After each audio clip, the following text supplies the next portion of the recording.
one of the number one phrases that we use is I got this, or you got this, you got this. And when we say this, we're referring to whatever situation it is that I, you, we are going to handle or in the process of trying to handle. And for encouragement's sake, we'll say, I got this, you got this. The first thing that we have to do before we can make that true is we have to have ourselves. So the first thing that we're saying subconsciously when we really feel that statement of I got you and you got this and I got this, we have to get ourselves first. And this sounds trickier, or it's trickier than it sounds, because to have you is really to center yourself on what you're aiming for. Sometimes you run into instances where people might have millions of dollars and they have it. They have millions, but they can lose it if they don't have themselves. They can have all this money and not enjoy it because they don't have themselves. And they realize that the circle that they purchased a relation to and an inclusion in will not let them out. They'll get trapped in a cult. And inside whatever particular cult, it might be blood in, blood out.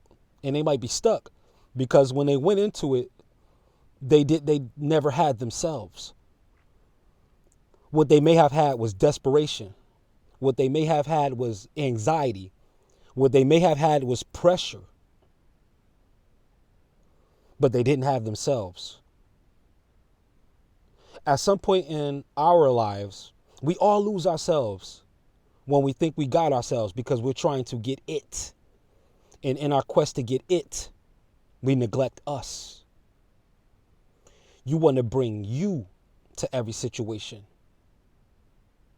The name that they use for the all-powerful one in the scriptures is I am. Before you do anything, you are. I am. This is the very first step. It's not simply to acknowledge that you exist. No, you have to become what it is you want. And this is what has to be the predominant self-talk conversation that goes on. No matter how many times you flip back into this is unrealistic, no one's ever done this before, this is hard to do, I don't have the resources, I don't have the talent, I don't have the experience. All of those things are not you. All of those things are it. Those are things. Those are the its that you choose to grab when you don't have you, and when you don't take you and transmute you into what you desire. Let's make it easy to understand and very short. Let's say I want to be rich. Well, I'm not going to go into my meditation with a desire to be rich. That's going to put me in a perpetual state of desiring to be rich. If I say I want to be rich one day will never come because I'm not designating whatever day it is, because the only time we have is now. So right in the now, I have to enter the meditation believing that I have it. And what makes it true in the 3D is how many 3D properties I can add to it in my imagination, in my walk, in how I live it. I have to be walking in an invisible world using this visible world as a construct, as a backdrop, as a green screen. But in all reality, I'm in a higher reality. The same thing is true of you. When you consciously or unconsciously step into what it is you desire as if you have it, it's very subtle, but this is where the victory is won or lost right here. Are you? Do you have you? Or are you still trying to get it? Because it wants you if you have you. But if you don't have yourself, you're going to chase it forever. And it will forever elude you because it is illusory. Just like you are.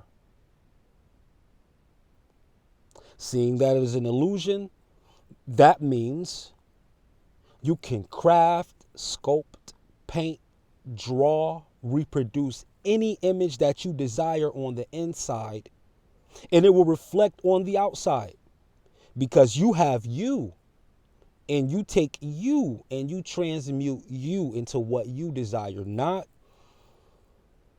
in the state of lacking, not in the state of I don't have it yet. In the 3D world, you may not see that you have it yet, but this is what the breadcrumbs are for. When you see the smallest, the tiniest, the most inconspicuous correspondences to your vision, immediately pour gratitude and excitement into catching that very detail, because now you have it. You have you enough to have it. You have you enough to get it. But you have to have you first. You first. You. You have to be selfish. You have to be self-natured. You have to be self-centered. This doesn't mean excluding others. This doesn't mean neglecting others. But you have to be the star of your own movie, because you are you. You have to be the star of your own movie. And subsequently, you have to direct it also. You have to write it. You have to produce it. You have to provide the music scores. You have to provide the scene, the backdrop, the marketing. It's your dream. It's your movie. Nobody's going to say cut. Even when you die, nobody's going to say cut. You're going to go smooth into whatever other realm you go into, just like when you dream. Nobody's saying cut. The movie's eternal. You're in your dream, then you wake up. You're on this side. You never go into a void, into a nothingness. Even when you close your eyes, there's not a void. You're seeing energy. You're seeing particles. You're seeing atoms. You're seeing dark matter, dark energy. You're seeing all of these things because everything is this fluid that you can use to manipulate reality. And I know it's hard to believe because we watched a lot of cartoons and a lot of sci-fi. So we're convinced and believing that these things are on the big screen, and they are on the big screen, but not that screen, the screen that is bigger than the big screen, this screen, the omniverse screen, the universe screen, the multiverse screen, you and I-verse screen. That's where it's at. That's where it's at. But you have to be. And it's like learning how to ride a bike. Just keep jumping on the bike. You fall, you get up, you get back on the bike. Don't judge yourself. Don't beat yourself up for any loss in focus, loss of concentration. If you beat yourself up, you're going to go right back into the other state. Instead of I am rich, you're going to be on your meditation to try to be rich, find yourself slacking, losing discipline, and then you're going to enter the I am not rich. You're going to enter without even knowing it. Sometimes subconsciously this can happen. You can enter in more of the lack than the believing that you have received it. And again, you can't just simply believe. You have to make believe. You have to make belief. Belief does not just appear. You have to make it with your visualization and with your self-talk, with your mantras, with your actions. You have to really be rich before you can ever get rich. You really have to be healthy before you can actually get healthy. You actually have to be the man before you can become the man. You actually have to be the boss lady before you can become the boss lady. You got to be this already, because that's what's going to convince people to put you in the physical 3D position. When you walk in like a boss, not trying to act like a boss, but when you walk in with your own sense of believing that you are a boss, you're reproducing yourself in boss mode. And due to the authenticity of that internal convincing of yourself, that expression is going to be contagious to whoever you're pitching it to. And whether they say yes or no, it's going to be a direct response to you as a boss, not trying to be, but you as a boss. This kind of authority can be sensed. Extrasensory sensed. Even animals know when you're walking in authority. Even the elements know when you're walking in dominion, and they're going to correspond.